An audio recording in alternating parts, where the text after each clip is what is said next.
right, y'all. It's your girl, Morgan Renee Myers, tuning in with another reading of Story Time with Mormai, The Color Purple, by Alice Walker. It's still Christmas Day, and the movie came out today, the remake, the 40-year anniversary, and I wanted to finish this book by today's end because tomorrow I'm going to go treat myself for my birthday. I'll be 33.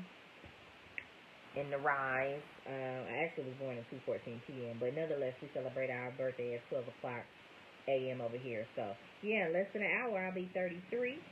So, I want to finish this book up so that I can go see The Color Purple remake, because I grew up seeing it, and I had never read the book. I don't even think I knew it was a book. So, I've been reading it on my Facebook and on my Storytime with more of my Instagram page. So, I'm on my regular Instagram page today, but I always tag both pages. So if you're not subscribed or you're not familiar, I read live on my Facebook, and I download it onto my YouTube and also my Instagram. And so you can find that by going on YouTube and typing in my name, Morgan Myers, M-Y-E-R-S, or you can type in Storytime with Mormai, M-O-R-E-M-Y. And for those that don't know, Mormai is basically my full name abbreviated. The M-O for Morgan, the R-E from Renee, the M-Y for Myers. So Mormai. Because you want Mormai edutainment, education, reading, crochet, whatever it is. So, I like my little crochet hat I made today. Alright, let's get into it. The Color Purple by Alice Walker. It's no chapters, and there's no official punctuation, so sometimes you'll hear me mess up and go back and reread because it's like no punctuation of who said what. You just kind of got to figure it out as you go. So, Dear God, I'm on page 110. Dear God, Grady and Mister come staggering in around daybreak. Me and Suge sound asleep, her back to me, her arms around her waist. What it like? Like sleeping with Mama, only I can't hardly remember ever sleeping with her. Little like sleeping with Nettie, only sleeping with Nettie never feels this good. It warm and cushiony, and I feel Suge's big tits sort of flop over my arms like suds. It feel like heaven is what it feel like, not like sleeping with Mister at all. Wake up, Sugar, I say. They back. And she'll roll over, hug me, and get out the bed. She stagger into the other room and fall on the bed with Grady. Mister fall in the bed next to me, drunk and snoring before he hits the quilt. I try my best to like Grady, even if he do wear red suspenders and bow ties, even if he do spend Suge's money like it made for himself, even if he do try to talk to somebody from the north. Memphis, Tennessee ain't north, even I know that, but, trying to talk like somebody from the north. Memphis, Tennessee ain't north, even I know that. But one thing I sure enough can't stand, the way he calls Suge Mama. I ain't your fucking mama, Suge say, but he don't pay her no mind. Like when he making Google eyes at Squeak, and Suge sort of tease him about it. He say, "Oh, Mama, you know I don't mean no harm." Suge likes Squeak too, try to help her sing. They sit in Odessa's front room with all the children crowded around them singing and singing. Sometimes Swain come with his box.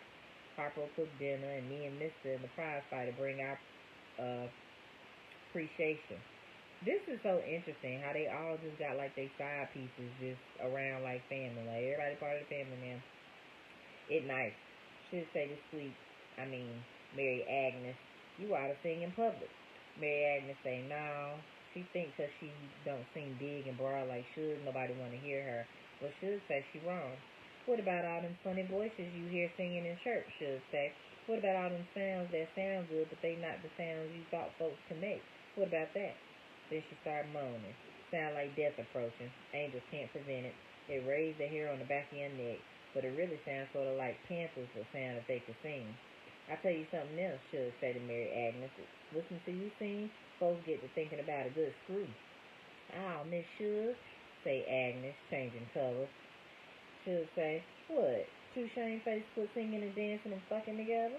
She laughed. That's the reason they call what us sing the devil's music. Devils love to fuck. Listen, she say, let's go sing one night at Harpo's place. Be like old times for me. And if I bring you before the crowd, they better listen with respect. Niggas don't even know how to act, but if you get through the first half of one song, you got 'em. You reckon that's the truth? Say Mary Agnes. She all big-eyed in delight.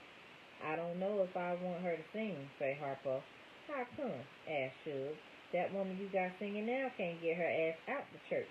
Folks don't know whether to dance or creep to the mourner's bench. Plus, You dress Mary Agnes up the right way, and you'll make piss pots of money. Yellow like she is, stringy hair and cloudy eyes, the men'll be crazy about her. Ain't that right, Grady, she say. Grady looked a little sheepish. Grin. Mama, you don't miss a thing, he say. And don't you forget it, say Suge. Dear God, this the letter I've been holding in my hand. Uh-oh. Wait a minute. How did she skip from this to that? Okay, I gotta get the movie out my mind. Dear God, this the letter I've been holding in my hand. Dear Celie, I know you think I'm dead, but I am not. I've been writing to you too over the years, but Albert said you never hear from me again, and since I never heard from you all this time, I guess he was right. Now I only write at Christmas and Easter, hoping my letter get lost among the Christmas or Easter greetings, or that Albert get the holiday spirit and have pity on us. There is so much to tell you that I don't know hardly where to begin, and anyway, you probably won't get this letter either. I'm sure Albert is still the only one to take the mail out the box. But if this do get through, one thing I want you to know, I love you and I am not dead. And Olivia is fine and so is your son. We are all coming home before the end of another year. Your loving sister, Nettie. One night in bed, she asked me to tell her about Nettie. What she like? Where she at? I tell her how Mr. tried to turn her head, how Nettie refused him, and how he say Nettie have to go. Where'd she go? She asked. I don't know, I say. She leave here. And no word from her yet? She asked. No, I say. Every day when Mr. come from the mailbox, I hope for news, but nothing comes. She dead, I say. Should say, she wouldn't be someplace with funny stamps, you don't reckon. She looked like she looked like she's studying. Say, sometimes when Albert and me walk up to the mailbox, there'd be a letter with a lot of funny looking stamps. He never say nothing about it, just put it inside his pocket. One time I asked him could I see the stamps, but he said he'd take it out later, but he never did. She was just on her way to town. I say. Stamps look like stamps around here. White men with long hair. She say. Looked like a little fat white woman was on one. What's your sister Nettie like? She asked. Smart? Yes, Lord, I say. Smart as anything. Read the newspapers when she was little, more than talking. Did figures like there was nothing. Talked real well, too. And sweet. They never was a sweeter girl, I say. Eyes just brimming over with it. She loved me too, I say to Suge. She tall or short? Suge asked. What kind of dress she like to wear? What her birthday? What her favorite color? Can she cook? So, what about hair? Everything about Nettie she want to know. I talk so much my voice started to go. Why you want to know so much about Nettie? I asked. 'Cause she the only one you ever loved, she say. Besides me. Dear God, all of a sudden Suge buddy again with Mister. They sit on the steps, go down to Harpo's, walk to the mailbox. Suge laugh and laugh when he got anything to say. Show teeth and tits aplenty. Me and Grady try to carry on like us civilized, but it's hard. When I hear Suge laugh, I want to choke her, slap Mr. face. All this week I suffer. Grady and me feel so down. He turned to reefer. I turn to prayer. Saturday morning, Suge put Nettie's letter in my lap. Little fat Queen of England stamps on it, plus stamps that got peanuts, coconuts, rubber trees, and say Africa. I don't know where England at. Don't know where Africa at either, so I still don't know where Nettie at. He been keeping your letters, say Suge. No, I say. Mister sometimes mean, but he not that mean. She say, he that mean. But how come he do it, I ask. He know Nettie mean everything in the world to me. Suge say she don't know, but she gonna find out. But us gonna find out. Seal the letter up again and put it back in Mr. Pocket. He walk around with it in his coat all day. He never mention it. Just talk and laugh with Grady, Harpo, and Swain. Try to learn how to drive Suge's car. I watch him so close, I begin to feel a lightning in the head. Before I know anything, I'm standing behind his chair with a razor open. Then I hear Suge laugh, like something just too funny. She say to me, I know I told you I need something to cut this hangnail with, but Albert get real niggerish about his razor. Mister looked behind him. Put that down, he say. Women always needing to cut this and shave that and always gumming up the razor. Suge got her hand on the razor now. She say, oh, it look dull anyway. She take and sling it back in the shaving box. All day long, I act just like Sophia. I stutter. I mutter to myself. I stumble about the house crazy for Mr. Blood. In my mind, he falling dead every which way. By the time night come, I can't speak. Every time I open my mouth, nothing come out but a little burp. She'll tell everybody I got a fever and she put me to bed. It probably catching, she say to Mister. Maybe you better sleep somewhere else. But she stay with me all night long. I don't sleep. I don't cry. I don't do nothing. I'm cold, too. Pretty soon, I think maybe I'm dead. She'll hold me close to her and sometimes talk. One thing my mama hated me for was how much I loved to fuck, she say. She never loved to do nothing.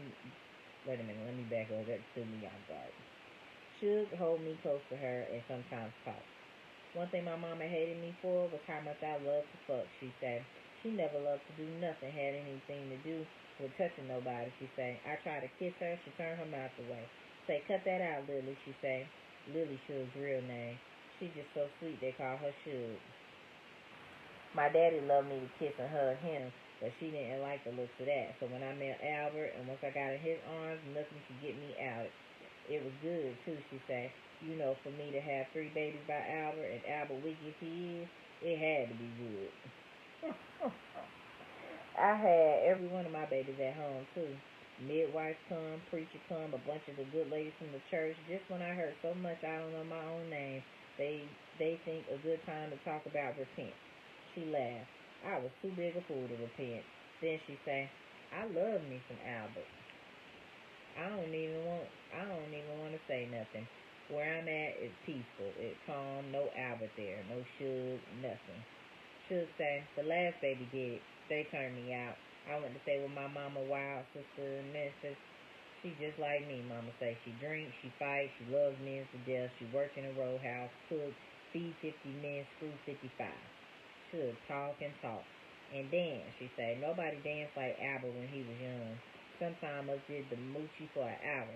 After that, nothing to do but go somewhere and lay down. And funny, Albert was so funny. He kept me laughing. How come he ain't funny no more, she asked. How come he never hardly laughs? How come he don't dance, she say. Good God, silly, she say. What happened to the man I love? She quiet a while. Then she say, I was so surprised when I heard he was going to marry Annie Julia, she said. Too surprised to be hurt. I didn't believe it. After all, Albert knew as well as me that love would have to go, wait a minute. Albert knew as well as me that love would have to go some to be better than ours. Us had the kind of love couldn't be improved. That's what I thought. But he weak, she said. His daddy told him I'm trash. My mama trash before me. His brother say the same. Albert tried to stand up for us, get knocked down. One reason they give him for not marrying me is because I have children. But they his, I told old mister. How us know, he asked. Poor Annie Julia should say. She never had a chance. I was so mean and so wild, Lord. I used to go around saying, I don't care who he married to, I'm gonna fuck him. She stopped talking a minute. Then she said, and I did, too. Us fuck so much in the open, us give fucking a bad name. He fucked Anna Julia, too, she say, and she didn't have nothing, not even a liking for him. Her family forgot about her when she married, and then Harpo and all the children started to come. Finally, she started to sleep with that man that shot her down. Albert beat her. The children dragged on her. Sometimes I wonder what she thought about while she died. I know what I'm thinking about, I think. Nothing. As much of it as I can. I went to school with Anna Julia, should say. She was pretty, man. Black as anything, and skin just as smooth. Big black eyes like moons, and sweet, too. Hell, say Shug. I liked her myself. Why I hurt her so? I used to keep Albert away from home for a week at a time. She'd come home and beg him for money to buy groceries for the children. I feel a few drops of water on my hand, and when I come here, say Shug, I treated you so mean, like he was a servant, and all because Albert married you, and I didn't even want him for a husband, she say. I never really wanted Albert for a husband, but just to choose me, you know, because nature had already done it. Nature said, you two folks hook up, because you a good example of how it's supposed to go. I didn't want nothing to be able to go against that. But what was good between us must have been nothing but bodies, she said. Because I don't know the Albert that don't dance, can't hardly laugh, never talk about nothing, beat you and hid your sister Nettie's letters. Who he? I don't know nothing, I think, and glad of it. Dear God, now that I know Albert hiding Nettie's letters, I know exactly where they is. They in his trunk. Everything that means something to Albert go in his trunk. He keep it locked up tight, but Shug can get the key. One night when Mr. and Grady gone, us opened the trunk. Us find a lot of shirts, underclothes, some nasty picture postcards, and way down under his tobacco, Nettie's letters. Bunches and bunches of them. Some fat, some thin, some open, some not. How us gonna do this? I asked Shug. She say simple. We take the letters out of the envelopes, leave the envelopes just like they is. I don't think he look in the corner of the trunk much, she say. I heated the stove, put on the kettle. Us steamed and steamed the envelopes until we had all the letters laying on the table. Then us put the envelopes back inside the trunk. I'm gonna put them in some kind of order for you, say Shug. Yeah, I say, but don't let's do it in here. Let's let's go in you and Grady room. So she got up and us went into their little room. Shug sat in the chair by the bed with all Nettie's letters spread around her. I got on the bed with the pillows behind my back. These the first ones, say Shug. They postmarked right here. Dear Seeley, the first letter say, you got to fight and get away from Albert. He ain't no good. When I let you off house walking, he followed me on his horse. When we was well out of sight of the house, he caught up with me and started trying to talk. You know how he do. You sure is looking fine, Miss Nettie, and stuff like that. I tried to ignore him and walk faster, but my bundles was heavy and the sun was hot. After a while, I had to rest, and that's when he got down from his horse and started to try to kiss me and drag me back into the woods. Well, I started to fight him, and with God's help, I hurt him bad enough to make him let me alone. But he was so mad. He said because of what I had done, I'd never hear from you again, and you would never hear from me. I was so mad myself, I was shaking. Anyhow, I got a ride into town on somebody's wagon, and that same somebody pointed me in the direction of the Reverend Mister's place. And that was my surprise when a little girl opened the door, and she had your set of eyes in your face. Love, Nettie. Aww. Next one said, Dear Seeley, I keep thinking it's too soon to look for a letter from you, and I know how busy you is with all Mr. Children, but I miss you so much. Please write to me as soon as you have a chance. Every day I think about you, every minute. The lady you met in town is named Corinne. The little girl's name is Olivia. The husband's name is Samuel. The little boy's name is Adam. They are sanctified religious and very good to me. They live in a nice house next to the church where Samuel preaches, and we spend a lot of time on church business. I say we because they always try to include me in everything they do, so I don't feel so left out and alone. But God, I miss you, Seeley. I think about the time you laid yourself down for me. I love you with all my heart. Your sister, Nettie. Next one say, Dearest Seeley, by now I am almost crazy. I think Albert told me the truth and that he is not giving you my letters. The only person I can think of who can help us out is Pa, and I don't want him to know where I am. I asked Samuel if he would visit you and Mister just to see how you are, but he says he can't risk putting himself between man and wife, especially when he don't know them. And I feel bad for having to ask him. He and Corinne have been so nice to me, but my heart is breaking. It is breaking because I cannot find any work in this town, and I will have to leave. After I leave, what will happen to us? How will we ever know what is going on? Corinne and Samuel and the children are part of a group of people called missionaries of the American and African Missionary Society.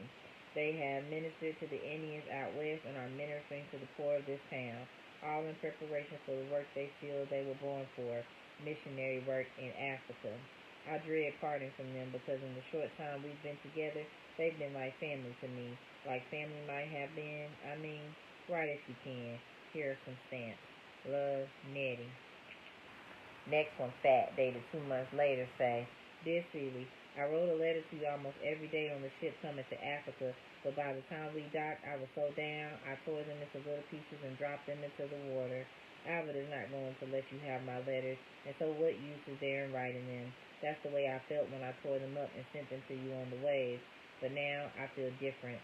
I remember one time you said your life made you feel so ashamed you couldn't even talk about it to God. You had to write it, bad as you thought your writing was. Well, now I know what you meant. And whether God will read letters or no, I know you will go on writing them, which is guidance enough for me. Anyway, when I don't write to you, I feel as bad as I do when I don't pray, locked up in myself and choking on my own heart. I am so lonely, Seeley.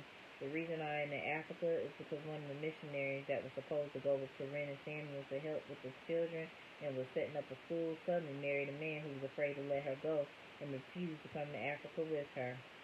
So there they were, all set to go with a ticket suddenly available and no missionary to give it to. At the same time, I wasn't able to find a job anywhere around town, but I never dreamed of going to Africa. I never even thought about it as a real place, though Samuel and Corinne and even the children talked about it all the time. Miss Beasley used to say it was a place overrun with savages who didn't wear clothes. Even Corinne and Samuel thought this at times, but they know a lot more about it than Miss Beasley or any of our other teachers, and besides, they spoke of all the good things they could do for the downtrodden people from whom they sprang, people who need Christ and good medical advice.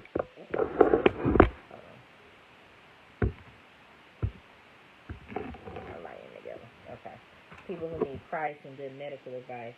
One day, I was in town with Corinne, and we saw the mayor's wife and her maid. Oh, Sophia. The mayor's wife was shopping, going in and out of stores, and her maid was waiting for her on the street and taking the packages. I don't know if you have ever seen the mayor's wife. She looks like a wet cat, and there was her maid looking like the very last person in the world you'd expect to see waiting on anybody, and in particular, not on anybody that looked like that.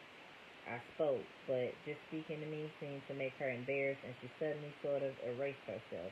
It was the strangest thing, Celie. One minute I was saying howdy to a living woman, the next minute nothing living was there, only its shape. All that night I thought about it. Then Samuel and Corinne told me that they heard about how she got to be the mayor's maid, that she attacked the mayor, and then the mayor and his wife took her from the prison to work in their home. In the morning, I started asking questions about Africa and started reading all the books Samuel and Corinne have on the subject. Did you know there were great cities in Africa, greater than Millersville or even Atlanta thousands of years ago? That the Egyptians who built the pyramids and enslaved the Israelites were colored? That Egypt is in Africa? That the Ethiopia we read about in the Bible meant all of Africa? Well, I read and I read until I thought my eyes would fall out. I read where the Africans sold us because they loved money more than our own sisters and brothers, how we came to America in ships, how we were made to work. I hadn't realized I was so ignorant, Celie. The little I knew about my own self wouldn't have filled a thimble. And to think Miss Beasley always said I was the smartest child she ever taught. But one thing I do thank her for teaching me to learn for myself by reading and studying and writing a clear hand, and for keeping alive in me somehow the desire to know. So when Corinne and Samuel asked me if I could come with them and help them build a school in the middle of Africa, I said yes, but only if they would teach me everything they know to make me useful as a missionary and someone they would not be ashamed to call a friend. They agreed to this condition, and my real education began at that time. They have been as good as their word, and I study everything night and day. Oh, Celie, there are colored people in the world who want us to know, want us to grow and see the light. They are not all mean like Pa and Albert or beaten down like Ma was. Corinne and Samuel have a wonderful marriage. Their only sorrow in the beginning was that they could not have children, and then they say God sent them Olivia and Adam. I wanted to say God has sent you their sister and aunt, but I didn't. Yes, their children sent by God are your children, Celie, and they are being brought up in love, Christian charity, and awareness of God. And now God has sent me to watch over them, to protect and cherish them, to lavish all the love I feel for you on them. It is a miracle, isn't it? And no doubt impossible for you to believe. But on the other hand, if you can believe I am in Africa, and I am, you can believe anything. Your sister, Nettie. The next letter after that one say, Dear Celie, while we were in town, Corinne bought cloth to make me 2 sets of traveling outfits, one olive green and the other gray, long board skirts and suit jackets to be worn with white cotton blouses and lace-up boots. She also bought me a woman's boulder with a checkered band. Although I work for Corinne and Samuel and look after the children, I don't feel like a maid. I guess this is because they teach me and I teach the children, and there's no beginning or end to teaching and learning and working. It all runs together. Saying goodbye to our church group was hard, but happy too. Everyone has such high hopes for what can be done in Africa. Over the pulpit there is a saying, Ethiopia shall stretch forth her hands to God. Think what it means that Ethiopia is Africa. All the Ethiopians in the Bible were colored. It had never occurred to me, though, when you read the Bible, it is perfectly plain if you pay attention only to the words. It is the pictures in the Bible that fool you, the pictures that illustrate the words. All of the people are white, and so you just think all the people from the Bible were white, too. But really white people lived somewhere else during those times. That's why the Bible says that Jesus Christ's hair had. That's why Jesus Christ. That's why the Bible says that Jesus Christ had hair like lamb's wool. Lamb's wool is not straight, Sealy. It ain't even curly. What can I tell you about New York, or even about the train that took us there? We had to ride in the sit-down section of the train. But Sealy, there are beds on trains, and a restaurant, and toilets. The beds come down out the walls over the top of the seats, and they are called berths. Only white people can ride in the beds and use the restaurant, and they have different toilets from color. One white man on the platform in South Carolina asked us where we were going. We had got off the train to get some fresh air and to get the dust and grit and dust off our clothes. When we said Africa, he looked offended and tickled too. Niggas going to Africa, he said to his wife. Now I have seen everything. When we got to New York, we were tired and dirty, but so excited. Listen, Celie, New York is a beautiful city, and color own a whole section of it called Harlem. There are colored people in more fancy motor cars than I thought existed, and living in houses that are finer than any white person's house down home. There are more than 100 churches, and we went to every one of them. And I stood before each congregation with Samuel and Corinne and the children, and sometimes our mouths just dropped open from the generosity and goodness of those Harlem people's hearts. They live in such beauty and dignity, Celie, and they give, and then reach down and give some more. When the name Africa is mentioned, they love Africa.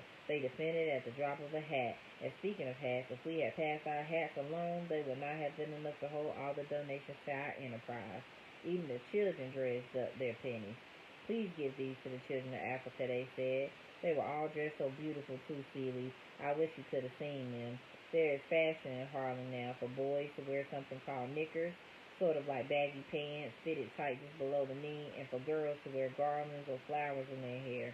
They must be the most beautiful children alive, and Adam and Olivia can't take their eyes off them. Then there were the dinners we were invited to, the breakfasts, lunches, and suppers. I gained 5 pounds just from tasting. I was too excited to really eat. And all the people have indoor toilet seating and gas or electric lights. Well, we had 2 weeks of study in the Olinka dialect, which the people in this region speak. Then we were examined by a doctor, colored, and given medical supplies for ourselves and for our host village by the Missionary Society of New York. It is run by white people, and they didn't say anything about caring about Africa, but only about duty. There's already a white woman missionary not far from our village who has lived in Africa for the past 20 years. She is said to be much loved by the natives, even though she thinks they are an entirely different species from what she calls Europeans. The Europeans are white people who live in a place called Europe.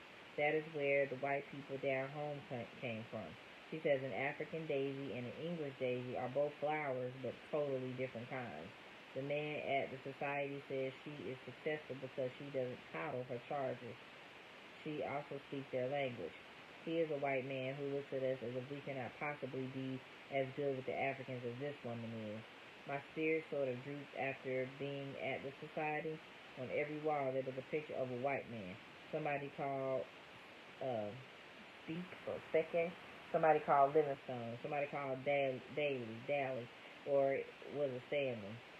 I looked for a picture of the white woman but didn't see one. Samuel looked a little sad too, but then he perked up and reminded us that there is one big advantage we have. We are not white. We are not Europeans.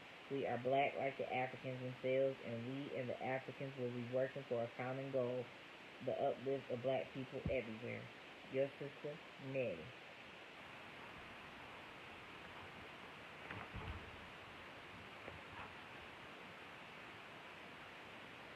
Okay, so I don't know if I'm gonna get all this read. I'm getting a little sleepy. I got 30 minutes left to my birthday. Uh, Baby, 33 about to wear me in. I think I'm gonna turn it on in. I'm gonna say my prayers and have gratitude for the day and just wake up early. I know I'm gonna get a bunch of calls and stuff tomorrow, so that's why I ain't wanna try to read tomorrow, but yeah, I'm gonna turn in for the night. I appreciate y'all for tuning in, and we'll finish this out tomorrow before I go see the movie. All right, peace.